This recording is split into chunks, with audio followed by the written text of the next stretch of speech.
తెలుగు సినీ పరిశ్రమను ప్రోత్సహించేందుకు తెలంగాణ ప్రభుత్వం తొలిసారి గద్దర్ అవార్డుల్ని ప్రకటించింది. తెలుగు సినిమా రంగాన్ని ప్రోత్సహించేందుకు రాష్ట్ర ప్రభుత్వం ఈ చర్యలు చేపట్టింది.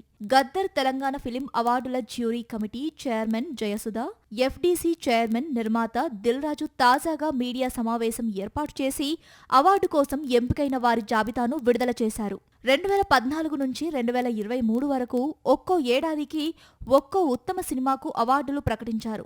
14 ఏళ్ల తర్వాత ప్రభుత్వం నుంచి చలనచిత్ర అవార్డులను ఇస్తున్నట్టు దిల్ రాజు గుర్తు చేశారు. చిత్ర పరిశ్రమలోని నటీనటులతో పాటు టెక్నికల్ టీం, ఫీచర్ ఫిల్మ్, జాతీయ సమైక్యత చిత్రం, బాలల చలనచిత్ర విభాగం, హెరిటేజ్, చరిత్రపై తీసే చిత్రాలకు పురస్కారాలు అందజేశారు.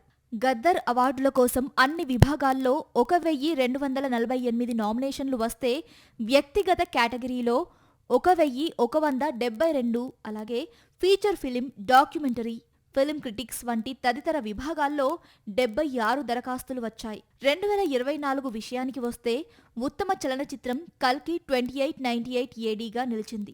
సెకండ్ ఫీచర్ ఫిలింగా పొటేల్ నిలవగా, పుష్ప 2కు గాను ఉత్తమ నటుడిగా అల్లు అర్జున్ అవార్డు దక్కించుకున్నారు. రజాకార్ మూవీకి బెస్ట్ మ్యూజిక్ అవార్డును భీమ్స్ దక్కించుకోగా, లక్కీ భాస్కర్ సినిమాకు స్పెషల్ జ్యూరీ అవార్డును దుల్కర్ సల్మాన్ గెలుచుకున్నారు.